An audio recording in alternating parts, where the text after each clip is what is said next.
आपण एक्झाम्पल 6.2 बघतोय. 6.2 मधील आपण स्टार्टिंगचे एक्झाम्पल आहेत ती काही बघितलेली आहेत. त्यामधील 5th एक्झाम्पल आणि 6th ते आपण आज बघूया. तर 5th एक्झाम्पल आहे form the differential equation of family of lines parallel to the line 2x + 3y + 4 = 0. या लाईनला पॅरलल असलेल्या अशा भरपूर लाईन आहेत. त्या फॅमिली ऑफ लाईन ज्या आहेत त्या लाईनचं आपल्याला इक्वेशन फाइंड करायचे, differential equation.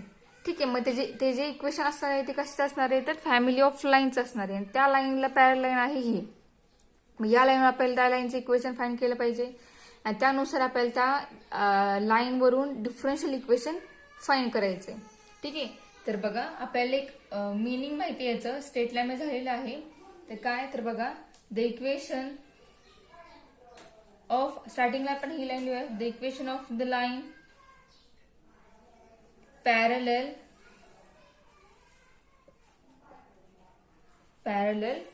to the line 2x + 3y + 4 = 0. ते काय असणार आहे तर बघा या लाईनला पॅरलल असलेली लाईन कशी असणार आहे तर ती लाईन असणार आहे 2x + 3y + c = 0. आपल्याला काय माहिती तर फक्त कॉन्स्टंट c आहे तो वेगळा असतो आणि एक्स आणि वाय हे दोन्ही काय सेम असतात आणि सी फक्त वेगवेगळ्या बदलत असतो. त्यामुळे या लाईनला पॅरलल असलेली लाईन असणार आहे ही 2x + 3y + c = 0. यामध्ये जो सी आहे तो सी कसा आहे तर कॉन्स्टंट आहे. Where c is constant. ठीक आहे, आता आपण याला डिफरंट करूया. So differentiate that equation with respect to x. Derivative will 2 plus 3 in derivative of y dy by dx plus derivative of c 0 = 0. Therefore 3 into dy by dx डायरेक्टच लिहूयात. आपले equation कसं असणार आहे तर 0 एक नंबर कॅन्सल झाला आहे. So 3 into dy by dx plus 2 = 0 is required differential equation. Next बघा एक्झाम्पल नंबर 6 आहे. 6 find the differential equation of all circles having radius 9 and centre at point A of H, K. हा दिलेला example आपल्याला त्या जे equation आहे ते equation find करता येतात. या ठिकाणी सर्कलचं इक्वेशन येणार आहे पण काही ठराविक टर्म आपल्याला या ठिकाणी गिव्हन आहेत. तर गिव्हन काय दिलेलं आहे तर रेडियस दिलेली आहे 9 आहे आणि सेंटर दिलं आहे. तो सेंटर आहे H, K. म्हणजे जे गिव्हन टर्म्स आहेत त्या आपण गिव्हन टर्म स्टार्टिंग लिहूयात. Let A of H, K given with the center of circle. ठीक आहे, आणि काय दिलेलं आहे रेडियस दिलेली आहे and radius is 9. दिलेल्या टर्म्सवरून आपल्याला आता एक सर्कलचं इक्वेशन लिहिता आलं पाहिजे. सर्कलचं इक्वेशन काय येईल रेडियस 9 आणि सेंटर H, K असताना काय येईल therefore the equation of circle is काय येणार x - h (² + y - k (² = 9²). हे आहे आपल्या सर्कलचं इक्वेशन. आता हे आपण इक्वेशन कशा प्रकारे लिहिले तुम्हाला कोनिक सेक्शन मधील सर्कल किंवा तुम्हाला सेपरेट चॅप्टर्स आहे 11th मध्ये झालेला आहे सर्कल. त्यामुळे तुम्हाला पॉईंट झालेला आहे सर्कलचं इक्वेशन मग कसं लिहायचं कसं फाइंड करायचं त्यात सगळे पॉईंट झालेले आहेत. तो तुम्ही चॅप्टर एकदा बघू शकतो मग त्यावेळी तुम्हाला समजेल की आपण हे इक्वेशन कशा प्रकारे लिहिले ते. ठीक आहे, तर आपण हेच 9² लिहूया. x - h (² + y - k (² 9²) 81. यामध्ये h आणि k आहेत ते दोन्ही काय आहेत आर्बिट्ररी कॉन्स्टंट आहेत. Where h and k is arbitrary constant. ठीक आहे, आता यामध्ये 2 कॉन्स्टंट आहेत बरोबर. म्हणजेच याचा अर्थ आपण ह्या इक्वेशनला 2 टाइम डिफरन्शिएट करणार आहे. ठीक आहे, आपल्याला याचं डिफरन्शियल इक्वेशन फाइंड करायचे. तर कॉन्स्टंट आपण ठरवतो की ह्या दिलेल्या एक्झाम्पलला किंवा आलेल्या इक्वेशनला आपण किती वेळा डिफरन्शिएट करणार. बरोबर. यामध्ये 2 आहेत कॉन्स्टंट, म्हणजे आपण या इक्वेशनला 2 टाइम डिफरन्शिएट करणार आहे. बरोबर आहे. मग करूया, एकदा करूया, त्यानंतर काहीतरी आपल्याला एक इक्वेशन मिळेल, त्यावरून दुसरं इक्वेशन फाइंड करूया.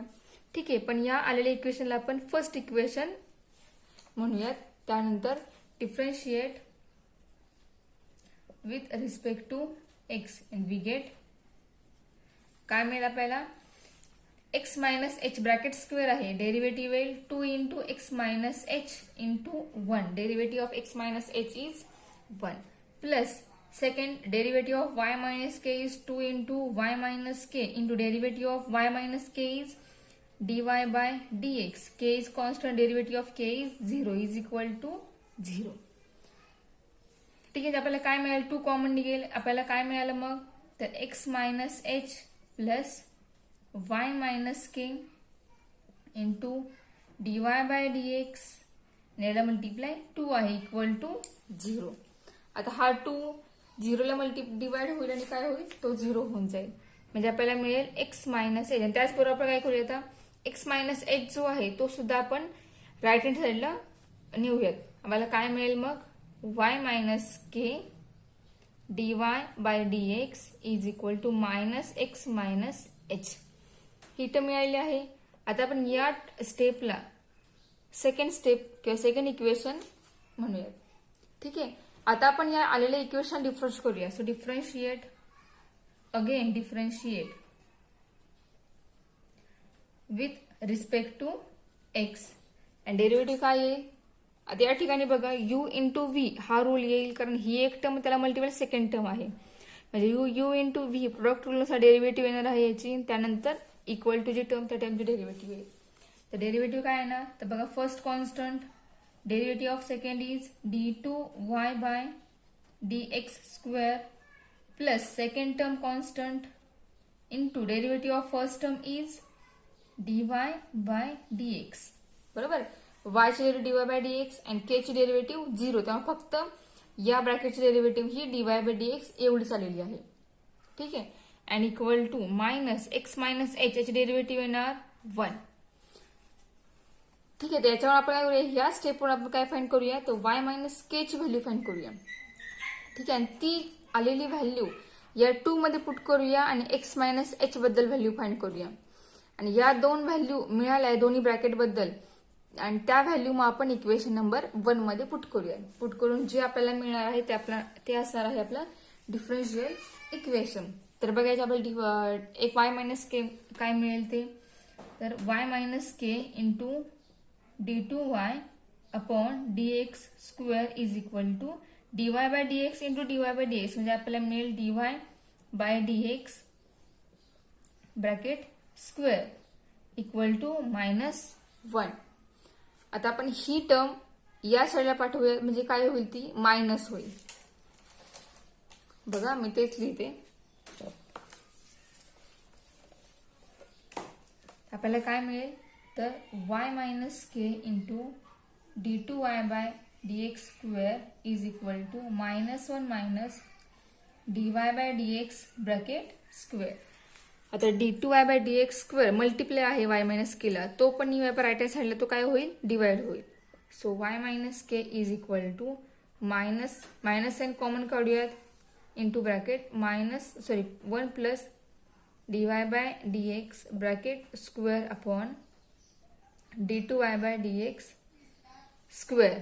ठीक आहे. ही झाली व्हॅल्यू y मायनस के ची. आता आपल्याला व्हॅल्यू कायची हवी आहे, तर एक्स मायनस एच याबद्दल व्हॅल्यू हवी आहे. सो आपण ही जी मिळालेली व्हॅल्यू आहे ती पुट करूया इक्वेशन नंबर 2 मध्ये. Put this in equation 2, then we get minus x minus h is equal to, आपल्याला काय त्या ठिकाणी होती टर्म, तर dy बाय dx. तेव्हा आपण पुट करूयात dy by dx into y minus k, त्या ठिकाणी टर्म होती, so y minus k is this. So put करूया या ठिकाणी मायनस इंटू ब्रॅकेट 1 प्लस हेच आपण dy by dx bracket square हे मायनस साइन आपण बाहेर लिहूयात, मायनस अपॉन d2y/dx². ठीक आहे. आता हे जे मायनस साइन दिसतंय ते मायनस साइन या मायनस साइनला मल्टिप्लाय होईल, बरोबर. आणि हे दोन्ही मायनस साइन काय होतील, कॅन्सल होतील. म्हणजे आपल्याला काय मिळेल, x - h is equal to 1 plus d2y/dx² bracket square upon dy/dx² upon d2y/dx². आणि याला पूर्ण मल्टिप्लाय असणार आहे dy/dx. म्हणजे x - h is equal to आपल्याला मिळेल 1 plus dy/dx² upon d2y/dx² into dy/dx. आपल्याला ही टर्म मिळाली आहे. आता ही झाली व्हॅल्यू x - h ची. आता ही व्हॅल्यू आणि ही व्हॅल्यू, ह्या दोन्ही व्हॅल्यू आपण वापरूया कशामध्ये, इक्वेशन नंबर 1 मध्ये. तर बघा, substitute the value of y - k and x - h in 1. Then we get, आपल्याला काय मिळेल मग, तर बघा dy/dx ब्रॅकेट स्क्वेअर इंटू, बघा ब्रॅकेट स्क्वेअर कसं येईल इथे, dy/dx स्क्वेअर का होईल, तर आपलं फर्स्ट इक्वेशन कसं आहे बघा, मी इथे फर्स्ट इक्वेशन लिहिते, x - h bracket square plus y - k bracket square equal to 81. हे आपलं फर्स्ट इक्वेशन आहे. यामध्ये x - h चा ब्रॅकेटचा स्क्वेअर आहे, त्यामुळे त्या टर्म याची जी व्हॅल्यू आहे त्या पूर्ण व्हॅल्यूचा पण काय होणार, स्क्वेअर होणार, बरोबर आहे. आणि स्क्वेअर करताना ह्या दोन्ही टर्म एकमेकांना मल्टिप्लाय आहे, त्यामुळे दोघांचे सेपरेट सेपरेट स्क्वेअर होईल. मग तो स्क्वेअर काय येईल, तर dy/dx ब्रॅकेट स्क्वेअर येणार and 1 plus dy/dx bracket square upon d2y/dx² या पूर्ण ब्रॅकेटचा स्क्वेअर होईल. म्हणजे ही झाली व्हॅल्यू x - h बद्दल. ठीक आहे. प्लस सिमिलरली आपण y - k याची व्हॅल्यू पुट करतो, तर y - k सुद्धा काय इथं स्क्वेअर आहे, तर minus into bracket 1 plus dy/dx bracket square upon d2y/dx² and पूर्ण ब्रॅकेटचा स्क्वेअर इक्वल टू 81. आता हे मायनस साइन जे आहे ते स्क्वेअर होऊन ते मायनस साइन कॅन्सल होईल. आणि कॅन्सल होऊन हा स्क्वेअर दोघांनाही, न्यूमरेटर डिनॉमिनेटर दोघांनाही काय होईल, सेपरेट होईल. मग सेपरेट झाल्यानंतर आपल्याला काय मिळेल ती स्टेप मी लिहिते. तर बघा, सोपं आहे एक्झाम्पल, हे अवघड नाहीये. फक्त टर्म्स आपल्याला व्यवस्थित फाइंड आउट करता आले पाहिजे, आपल्याला डेरिव्हेटिव्ह फाइंड करता आले पाहिजे प्रत्येक टर्मची. ठीक आहे. तर आपल्याला काय मिळेल बघा, dy/dx bracket square into 1 plus dy/dx bracket square and पूर्ण ब्रॅकेटचा square upon d2y/dx² bracket square plus next term minus sine cancel झालेला आहे, 1 plus dy/dx bracket square and whole bracket square upon d2y/dx² bracket square equal to 81. आपण काय केलं, square numerator आणि denominator दोघांनाही separate केलं आहे. आता दोघांचाही डिनॉमिनेटर सेम आहे, मग तो काय होईल, तो कॉमन मध्ये येईल आणि तो आपण राईट हँड साइडला 81 ला मल्टिप्लाय करून टाकू. म्हणजे आपल्याला कोणती स्टेप मिळेल, तर dy/dx bracket square into bracket 1 plus dy/dx whole bracket square plus 1 plus dy upon dx bracket square equal to 81 into d2y/dx² पूर्ण ब्रॅकेटचा स्क्वेअर. ठीक आहे. आता यामध्ये बघा, ह्या dy/dx ब्रॅकेट स्क्वेअर जो आहे तो याला मल्टिप्लाय आहे आणि याला नाहीये. ठीक आहे. म्हणजे पूर्ण ही एक टर्म आहे आणि ही एक टर्म आहे, अशा दोन टर्म आपल्या इथे आहेत, बरोबर. आता या दोन्ही टर्म मध्ये कोणती टर्म कॉमन दिसते, तर ही जी टर्म आहे, जेव्हा मी अंडरलाईन करते, ही जी टर्म आहे ही टर्म दोन्ही टर्म मध्ये कॉमन आहे. म्हणजे ही टर्म कॉमन निघेल पूर्ण या इक्वेशन मधून. म्हणजे आपल्याला काय मिळेल, तर 1 plus dy upon dx bracket square whole bracket square into ब्रॅकेटमध्ये शिल्लक राहणार आहे तर ही term dy upon dx bracket square plus ह्या दोन्ही टर्म कॉमन निघाल्यात या ठिकाणी ही पूर्ण टर्म कॉमन निघालेली आहे म्हणजे शिल्लक राहणार इथं 1 म्हणजे आपल्याला काय मिळालं dy by dx bracket square plus 1 हे एक ब्रॅकेट मिळालं आणि एक ब्रॅकेट मिळालं 1 plus dy by dx bracket square ब्रॅकेटचा स्क्वेअर बरोबर and is equal to 81 into d2y by dx square whole bracket square बरोबर. आता हे दोन्ही ब्रॅकेट जे आहेत हे ब्रॅकेट दोन्ही ब्रॅकेट सेम आहेत बघा इथे 1 plus dy by bracket square आहे आणि पूर्ण ब्रॅकेट स्क्वेअर आहे. सेकंड ब्रॅकेट काय आहे तर तो पण 1 plus dy by d bracket स्क्वेअरच आहे. आता मी हे तुम्हाला या टर्म मध्ये लिहिते या फॉर्म मध्ये लिहिते मग तुम्हाला समजेल म्हणजे 1 मी आधी लिहिते and dy by dx bracket square ही टर्म नंतर लिहिते तुम्हाला समजेल की हे दोन्ही ब्रॅकेट इक्वल आहेत. म्हणजेच आपण सेम टर्मचं मल्टिप्लिकेशन कसं लिहितो तर a इंटू ए स्क्वेअर होईल किंवा ए स्क्वेअर इंटू ए क्यूब होणार बरोबर. म्हणजेच मग हे ब्रॅकेट सेम हे ब्रॅकेट सेम सो दोन्ही ब्रॅकेटचं मल्टिप्लिकेशन काय येईल ऑलरेडी या ब्रॅकेटचा स्क्वेअर आहे आता या स्क्वेअरला पुन्हा हा त्यामध्ये ऍड होणार म्हणजे आपल्याला काय मिळेल तर 1 plus dy by dx bracket square whole bracket cube is equal to 81 into d2y by dx square bracket square मिळालं आपल्याला. म्हणजे आपल्याला एक्झाम्पलचं हे डिफरन्शियल इक्वेशन आलं ठीक आहे. हे आपलं रिक्वायर्ड सोल्युशन आहे. एक्झाम्पल सोपं आहे अवघड नाहीये थोड्याशा टर्म तुम्हाला फक्त व्यवस्थित ऍडजस्ट करावे लागतील. डेरिव्हेटिव्ह तुम्हाला फाइंड करता आली व्हॅल्यूज फाइंड करता आल्या त्या पुट करता आल्या की मग एक्झाम्पलमध्ये ह्या काही नाही बाकी पूर्ण एक्झाम्पल सोपं आहे ठीक आहे. मग आता आपण याच्या पुढचा जो पॉईंट आहे तो पॉईंट सुरू करूयात. नेक्स्ट पॉईंट काय आहे आपला तर सोल्युशन ऑफ डिफरन्शियल इक्वेशन हा पॉईंट आहे. स्टार्टिंगला आपण डेफिनेशन बघूया डेफिनेशन त्याचा एक एक्झाम्पल बघूया त्यानंतर त्याचा पुढचा एक टाईप बघूया ठीक आहे. So definition of solution of differential equation is any relation between independent and dependent variables which does not involve differential such that these relation and the derivatives obtained from it satisfy the given differential equation is called the solution of the differential equation. त्याचं meaning काय आहे म्हणजे आपल्याला असं एक relation हवं आहे असं एक रिलेशन असणार आहे डिपेंडेंट आणि इंडिपेंडेंट व्हेरिएबलचं. आता डिपेंडेंट व्हेरिएबल कोणते असतात तर बघा मी एक जस्ट एक्झाम्पल लिहिते y equal to sine x. यामधील y हा जो आहे हा डिपेंड व्हेरिएबल आहे हा x वर डिपेंड असतो.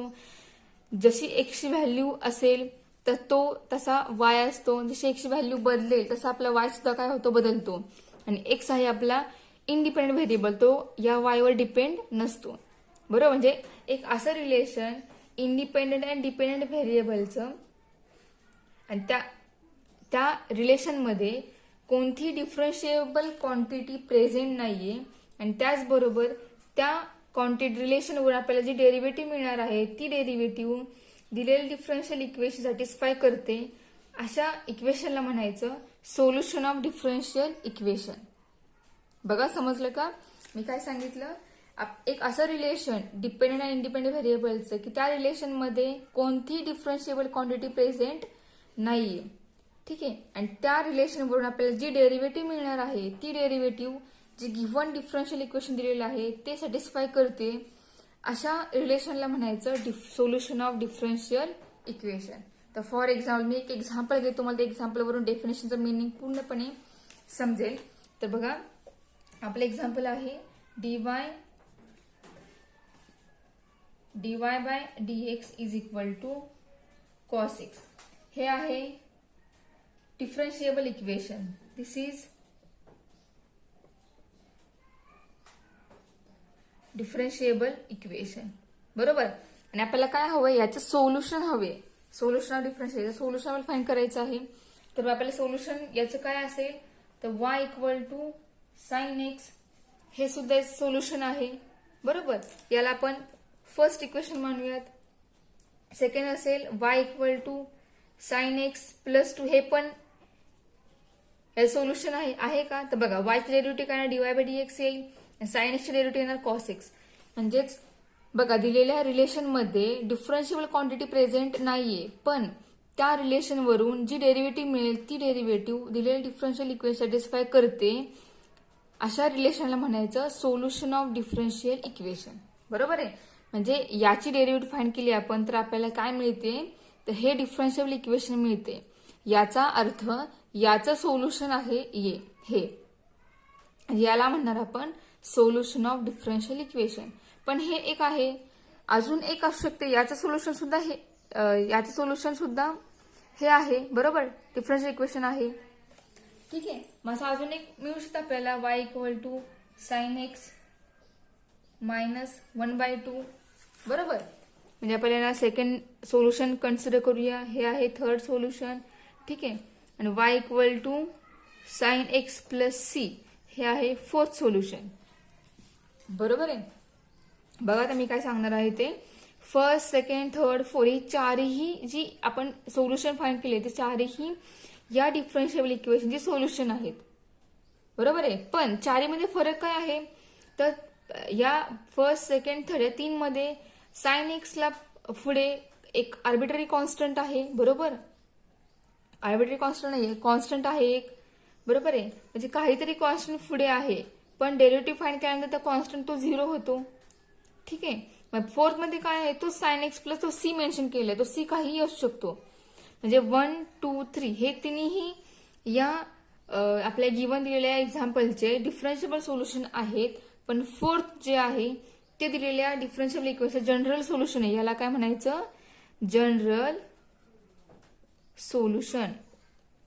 बरोबर. आणि ज्या वेळेला आपण सी फाइंड करतो तो त्यावेळेला त्या सी ऐवजी ज्या ठिकाणी एखादा नंबर येतो त्यावेळी त्या नंबरला असलेल्या त्या सोल्युशनला म्हणायचं पर्टिक्युलर सोल्युशन. म्हणजेच हे 1, 2 and 3 हे तीन जे सोल्युशन आहे त्या तिन्ही सोल्युशनला म्हणायचं पर्टिक्युलर सोल्युशन. बरोबर, तुम्हाला दोन्ही मधला फरक समजला असेल. आपण स्टार्टिंगला प्रत्येक एक्झाम्पल मध्ये आता इथून पुढे आपण जे एक्झाम्पल बघणार आहोत त्या एक्झाम्पल आपण जनरल सोल्युशन फाइंड करणार आहे प्रत्येक एक्झाम्पल मध्ये. ठीक आहे. पण आपल्याला एखाद्या ज्यावेळेला पर्टिक्युलर व्हॅल्यूसाठी फाइंड करायचं आहे सोल्युशन त्यावेळेला आपण जे सोल्युशन फाइंड करणार आणि ती व्हॅल्यू सी जागेवर पुट करणार त्यावेळेला आपल्याला जे सोल्युशन मिळेल त्या सोल्युशनला म्हणायचं पर्टिक्युलर सोल्युशन. तुम्हाला समजेलच ते. आपण एक्झाम्पल सॉल्व्ह करूयात भरपूर, त्यानुसार तुम्हाला आपोआप समजेल की पर्टिक्युलर आणि जनरल दोघांमध्ये फरक आहे आणि दोघांमध्ये दोन्ही सोल्युशन फाइंड करायचे कसे ते. आपल्याला दिलेले एक्झाम्पल जनरल सोल्युशन हे लगेच मिळणार आहे. आणि ज्यामध्ये सी असतो, एक शॉर्टकट लक्षात ठेवा, ज्या एक्झाम्पलमध्ये ज्या सोल्युशनमध्ये सी असतो ते असतं जनरल सोल्युशन. आणि ज्या वेळेला आपण सी फाइंड करतो आणि सी फाइंड केल्यानंतर तो पुट करतो आपल्या जनरल सोल्युशन मध्ये त्यावेळेला आपल्याला जे सोल्युशन मिळतं सोल्युशनला म्हणायचं पर्टिक्युलर सोल्युशन. ओके. सो तुम्हाला समजलं असेल सोल्युशन ऑफ डिफरन्शियल इक्वेशनचं मिनिंग. आता आपल्याला पुढचा जो पॉइंट आहे, आता हे सोल्युशन फाइंड करायचं कसं, त्याच्या पुढचा जो पॉइंट आहे तर बघा याच्यावरचे एक्झाम्पल बघूयात आपण. पण त्याआधी याच्यावर डिपेंड एक पॉइंट आहे. काही एक्झाम्पल आपल्याला डायरेक्ट डेरिव्हेटिव्ह फाइंड करता येत नाही किंवा आपल्याला डायरेक्ट एखाद्या फंक्शनची डेरिव्हेटिव्ह फाइंड काय सांगितली असते त्यावेळेला आपण ते एक्झाम्पल सॉल्व्ह कसं करायचं. तर बघा एक एक्झाम्पल आहे dy/dx = x²y + 1 हे एक असं एक्झाम्पल आहे. आता आपल्याला जनरल सोल्युशन फाइंड करायचं आहे. ठीक आहे. आता आपण काही एक्झाम्पल असे बघणार आहोत की त्या ठिकाणी आपल्याला डिफरन्शियल इक्वेशन दिलेलं आहे आणि सोल्युशन फाइंड करायचं आहे.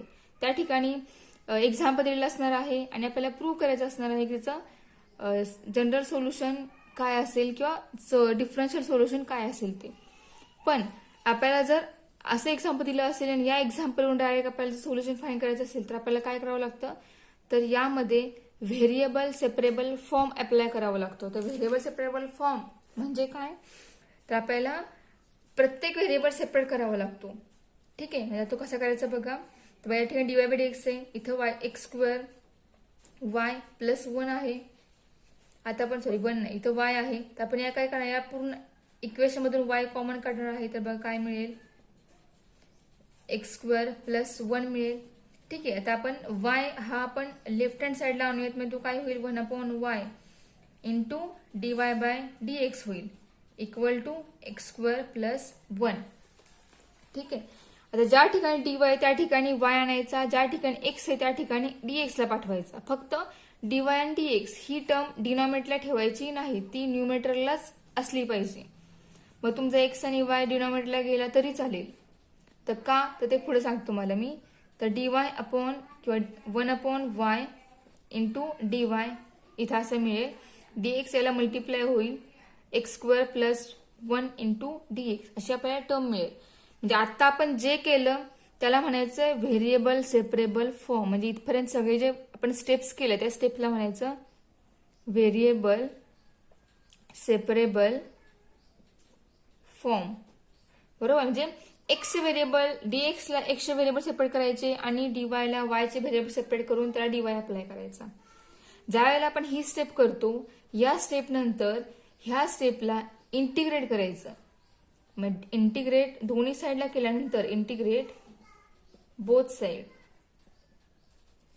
आपल्याला काय मिळेल तर 1/y dy x² plus 1 into dx. बरोबर आहे. पण इंटिग्रेट करताना y ला विथ रिस्पेक्ट टू y ने इंटिग्रेट करायचं आणि x ला विथ रिस्पेक्ट टू x ने इंटिग्रेट करायचं. हे इंटिग्रेट करून आपल्याला जे आन्सर मिळेल ते असणार आहे याचं सोल्युशन. या डिफरन्शिएबल इक्वेशनचं सोल्युशन असणार आहे. त्या सोल्युशनला म्हणायचं जनरल सोल्युशन, कारण त्यामध्ये कॉन्स्टंट c हा अवेलेबल असणार आहे. आणि ज्या वेळेला आपण तो कॉन्स्टंट c फाइंड करू आणि तो पुट करू त्यावेळेला जे सोल्युशन मिळेल त्याला म्हणायचं पर्टिक्युलर सोल्युशन. ठीक आहे. पण आता आपण जे सोल्युशन आपल्याला मिळेल ते सोल्युशन असणार आहे जनरल सोल्युशन. ते काय असेल बघा, मी डायरेक्ट लिहिते. 1/y याचे इंटिग्रेशन मिळेल log y इज इक्वल याचे इंटिग्रेशन येईल x³ upon 3 plus x plus c. This is called as general solution. ठीक आहे.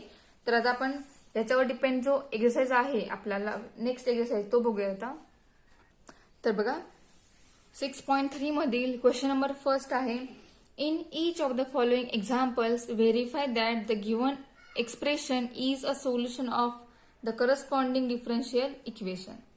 An example is xy equal to log y plus c as dy by dx equal to y² upon 1 minus x into y. आता यामध्ये एक equation दिलेलं आहे आणि आपल्याला prove काय करायचं, हे दिलेले इक्वेशन हे या डिफरन्शिएबल इक्वेशनचं सोल्युशन आहे का ते आपल्याला प्रूव्ह करायचं. बरोबर. आणि व्हेरिएबल सेपरेबल फॉर्मचे एक्झाम्पल कसे असणार, त्या ठिकाणी डायरेक्ट तुम्हाला हे एक्झाम्पल दिलं असेल अशा टाईपमध्ये, ते जस्ट आपल्याला सॉल्व्ह करून याचं आपल्याला जनरल सोल्युशन फाइंड करावं लागणार आहे. ठीक आहे. तर आता आपण दिलेल्या एक्झाम्पल वरून प्रूव्ह करूयात की हे जे आहे एक्झाम्पल हे जे आहे ते या डिफरन्शियल सोल्युशन आहे ते प्रूव्ह करूयात. तर बघा प्रूव्ह कसे करायचं ते. सो गिवन काय आहे तर xy equal to log y plus c. आता याला आपण डायरेक्ट करूया डिफरन्शियल. आपण याला डेरिव्हेटिव्ह याची फाइंड करणार आहे. तर बघा, आणि आपण व्हेरिएबल सेपरेबल मध्ये इंटिग्रेशन वापरतो आणि या अशा एक्झाम्पल मध्ये ज्यावेळेला आपल्याला प्रूव्ह दॅट सांगितलेलं असतं, सोल्युशन दिलेलं असेल आणि प्रूव्ह करायचं की हे याचं सोल्युशन आहे, त्यावेळेला आपण त्या ठिकाणी डेरिव्हेटिव्ह फाइंड करतो. डेरिव्हेटिव्ह अप्लाय करतो आणि डेरिव्हेटिव्ह फाइंड करतो. बरोबर. दोन्हीमध्ये फरक आहे. ते प्रॅक्टिस तुम्हाला आपोआप लक्षात येईल, त्यामुळे तुम्हाला प्रॅक्टिस करायला लागेल एक्झाम्पलची भरपूर. तर बघा differentiate with respect to x. Derivative काय येईल, या ठिकाणी u into v rule apply होईल. मग एक first term constant derivative of second term is dy by dx plus second term constant derivative of first term is 1 equal to derivative of log y is 1/y plus derivative of कॉन्स्टंट c is 0. Therefore, x into dy by dx plus y is equal to 1/y. आता हा जो y आहे तो आपण या साईडला लिहूयात, काय होतो प्लसचा मायनस होईल. सो x इंटू आपण डेरिव्हेटिव्ह काढली, ही आली log y ची, पण डेरिव्हेटिव्ह ऑफ y काय येणार 1/y. ही झाली log y derivative. Derivative of y is dy by dx, कारण आपण with respect to x differentiate करतोय, त्यामुळं ही झाली लॉगची डेरिव्हेटिव्ह आणि y ती सुद्धा या ठिकाणी डेरिव्हेटिव्ह येणार आहे. So 1/y into dy by dx. आता आपण ही टर्म पूर्ण या साईडला आणूया, लेफ्ट हँड साईडला आणूयात आणि वाय राईट हँड साईडला पाठवूयात. So x into dy by dx minus 1/y dy by dx is equal to minus y. Base same करूयात. काय होईल, डीवाय बाय डीएक्स कॉमन निघेल, तो कॉमन काढूयात. तर dy upon dx into bracket x minus 1/y equal to minus y. आता base same करूयात. Base same केल्यानंतर आपल्याला काय मिळेल, dy by dx into bracket x into y minus 1/y is equal to minus y. Y divide येतो आपण नेऊया right hand साईडला, तो मल्टिप्लाय होईल. So dy by dx into bracket x y minus 1 is equal to minus y square. तर आपल्याला answer कसं पाहिजे, तर वाय स्क्वेअर अपॉन या फॉर्म मध्ये आपल्याला आन्सर पाहिजे. तर बघूया आपला आन्सर टाईपमध्ये येते का. तर dy upon dx is equal to minus y square into, आता या ठिकाणी आपण वाय स्क्वेअर लिहिलेला आहे त्याला डिवाइड ती टर्म होणार आहे, मग डायरेक्ट आपण डिवाइडच लिहूयात. Minus y square upon x y minus 1. आता आपल्या आन्सरमध्ये 1 मायनस एक्स इंटू वाय आहे. सो त्यातून मायनस साईन जे आहे ते आपण आतमध्ये त्याला मल्टिप्लाय करूया, म्हणजे एक्स वाय निगेटिव्ह होईल आणि 1 पॉझिटिव्ह होईल. म्हणजे आपल्याला मिळेल dy by dx is equal to y square upon 1 minus x into y. Prove झालं का. याचा अर्थ हे जे आहे सो इक्वेशन ते आहे या डिफरन्शिएबल इक्वेशनचं सोल्युशन. बरोबर, हे याचं सोल्युशन आहे. ठीक आहे, आपल्याला हे सॉल्व्ह करून हे मिळालं म्हणून ते प्रूव्ह झालं. बरोबर आहे. आता या स्टेपचे आपण अजून एक्झाम्पल बघणार आहोत, तर ती एक्झाम्पल आपण नेक्स्ट लेक्चरला बघूयात. भरपूर एक्झाम्पल आहेत आणि अजून व्हेरिएबल सेपरेबल फॉर्मवर पण एक्झाम्पल आहे, ते आपण नेक्स्ट लेक्चरला बघूयात.